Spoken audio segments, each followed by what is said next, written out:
Hello, everyone. Welcome back to the GSMC Basketball Podcast, brought to you by the GSMC Sports Network. As always, I'm your host, Mark Daigneault. Getting right back into it here. We're going to take a look at the Oklahoma City Thunder. How far can this team really go? Can they win it all? They have the highest odds right now with one of the youngest teams in the NBA to win the NBA championship. We know they won 60 plus games this season with the best record across the entire NBA. Statistically up there for one of the greatest teams in NBA history, both top 5 in offensive efficiency rating. I believe they still finished with the top defensive rating across the NBA, or at the very least still top 5. Yeah, I really do think this team, it's tough. It really is tough. There's two narratives in this. There's one narrative that a lot of people are following, that a lot of people are really backing with. This team is one of the best teams in the NBA. They proved it all regular season. Why can't they prove it what makes you think they can't prove it in the playoffs? I mentioned the statistics to start the show. Specifically on the defensive end of the ball, they have been across the board from steals per game, blocks per game, 3-point shooting efficiency, points given up per game, turnovers forced per game, being able to grab defensive rebounds. In general, they have been across the board one of the best defensive teams, not only this season, but one of the better statistically defensive teams in NBA history. Up there with the greats of the Bad Boy Pistons, the Supersonics with Gary Payton and Sean Kemp. These teams that were legitimate great teams, they are matching up with them in the defensive category. Offensively, obviously, they still have the MVP candidate in Shai Gilgeous-Alexander. They still have young pieces like Jalen Williams, Chet Holmgren. They still are phenomenally helped. They are still incredibly well coached, similar to Houston, but we really haven't seen this head coach right now in OKC. This is his first year really prospering and really growing the franchise the way he has, really growing them as quickly as he has. And they're just a very young core group of guys, one of the youngest teams in the NBA. So they're not only here to be good for the immediate future, can possibly win the championship this year, but they will most likely be good for years to come. But that is the first narrative. This team is a young team. They were great all season long. What makes you think they can't be great in the playoffs? 100% understand that, no questions. The other side of the narrative that I personally, as an NBA fan, the NBA fan is talking right now. Well, no. Scratch what I just said. My opinion on what this Thunder team is, I think with how powerful this year's NBA Western Conference is, with how star-studded from 1 to 8, there aren't very many underdogs across the board you can look. There are not very... The truth is, the term underdogs does not make sense this season in the Western Conference. You can just throw that term out the window. You can chuck it. You can chuck it out the window right now. Why? When you have a conference, I'll go down the list right now. Thunder, Shai Gilgeous-Alexander, MVP candidate.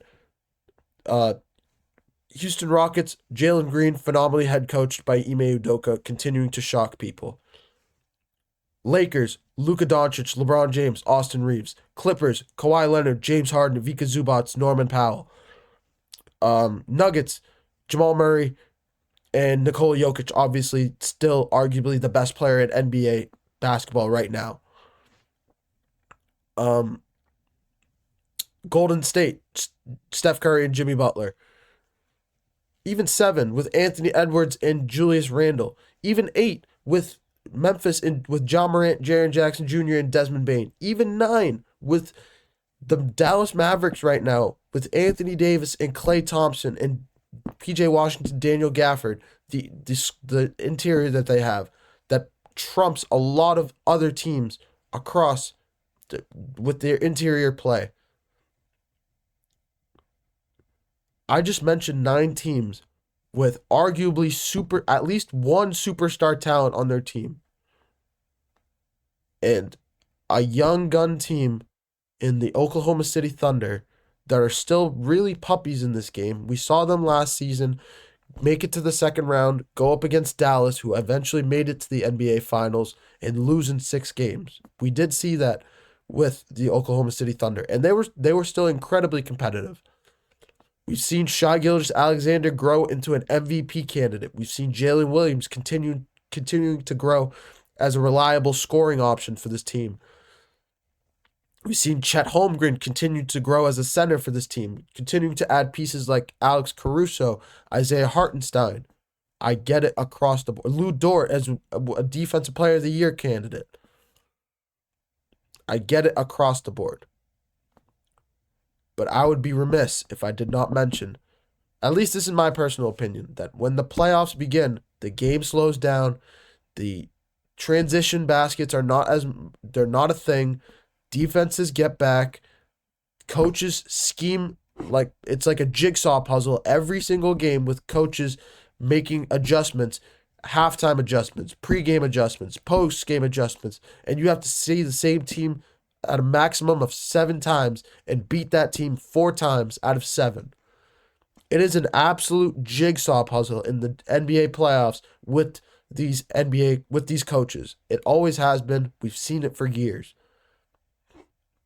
And as much as I love this Thunder team, as much as I think they are going to be around for years to come, and they can beat anybody, I do believe that they are too young right now. I do believe that they really, really need another reliable scorer. Jalen Williams is awesome. Do not get me wrong. We've seen him score 30 points, 40 points. But in my opinion, Jalen Williams is very Austin Reeves-esque, but can handle the ball more. He's asked to do more in Oklahoma City than Austin Reeves is in LA, but they play similar roles in terms of their scoring, in terms of being able to get a big bucket when they need it. That's Jalen Williams' role. But I really do think they need either a veteran talent to really continue to grow and foster the young group in Oklahoma City right now, or they need a young talent to pair with Shai Gilgeous-Alexander, to pair with Jalen Williams, to continue to build that young core, and that'll make them even more solidified to win titles over the next 5 to 10 years, like I mentioned to start the segment. I think the Thunder are one of the best teams, one of the most organized and well-built franchises in the NBA this season, no question. But I also think that this Oklahoma City Thunder team is a little bit too young, and a little bit of the Western Conference being as powerful as it is, as dominant as it is, it just looks like they have too steep of a hill to climb, too steep of a mountain to climb in this year's Western Conference to make it to the NBA Finals, just to face a team like Boston, which they've had Boston's number, or face a Cleveland Cavaliers team that they've had a sort of rivalry with. Whoever comes out of the Western Conference this year, no doubt will be. I wouldn't be shocked if Adam Silver pushes the NBA Finals off a couple days just to give these guys whoever comes out of the Western Conference a little bit of an extra rest before the NBA Finals start. That is how much of a gauntlet the Western Conference is. Almost every series is projected to go at least 6 or 7 games outside of whoever the Thunder play in the first round. The Rockets, Warriors, easily 6 or 7 games. Clippers, Nuggets, 7 games. Lakers, Timberwolves, at least 6 games. And from there, don't even get me started. Thunder, Clippers, Lakers, Warriors, it doesn't matter. These are all just, like, the only way I could describe them, they're just Titan matchups. They're great teams going up against each other, trying to just find little edges to just squeak out wins. And that's what the Thunder are having to deal with. Are they going to be ready for that kind of battle? Are they going to be ready for a series like that? They're not, especially with the expectations that we're just throwing on such a young team like this. As much as I want to compare them to the Boston Celtics of back in the day, before Jason Tatum and Jalen Brown blossomed, before Kyrie Irving arrived there, um, as much as I want to compare them to them, as much as I want to compare the Thunder to the Celtics of back then, the Celtics back then did not have the expectations that the Thunder have right now. And I think that's the biggest difference. I think that could be the downfall of this team. I did rant a little bit. I apologize for that. But I've heard too much about the Thunder recently. I see too much of pressure, continuous added pressure being thrown on them. And I know they were the best team in the NBA. I know they had the MVP candidate in Shai Gilgeous-Alexander. But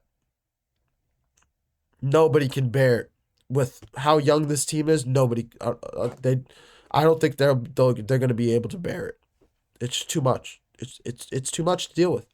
It really is too much. And if they crash and burn, say they get swept or they lose in 5 games to, say, the Clippers or the Nuggets, who they might face, or the Warriors, it doesn't matter, or the Rock, it doesn't matter. Say they get swept by somebody. What's going to happen then? Their morale is going to fall. Maybe the GM realizes that they need another scorer on this team, but it's going to mess up with the chemistry. The chemistry is already kind of shot, with their confidence being shot. It's just going to be difficult for this team to get back. And there are players to do it. We have seen players fail. We've seen Jason Tatum fail in the 2022 NBA Finals, come up small, hear all the scrutiny because of it. Because of all, similar to the Thunder this year, hearing all the noise about them as they continue to grow in the NBA playoffs, and then come back in 2024, win the NBA championship, and bring another title to Boston. I'm just comparing apples to apples, I feel like. You guys let me know what you think in the comments. 100%, I'm all ears. I really want to know what, honestly, your guys' take on all of this. But I'm going to take another short break. When we get back, we're going to talk about Nico Harrison. He made some recent news about the press conference that he did last week, as well as some quotes that I've heard from NBA insiders, both from Brian Windhorst, Shams Charania. We're going to talk about facts first, about the Luka trade, about Nico Harrison, about everything from there. And then from there, we're going to look at a little bit of speculation, a little bit of what's going on behind closed doors, a little bit of what I think could be going on behind closed doors. There are multiple angles to this, for sure. Absolutely, there are multiple angles. We're going to dive into everything about Nico Harrison and what really played a role in Luka being traded to the Los Angeles Lakers.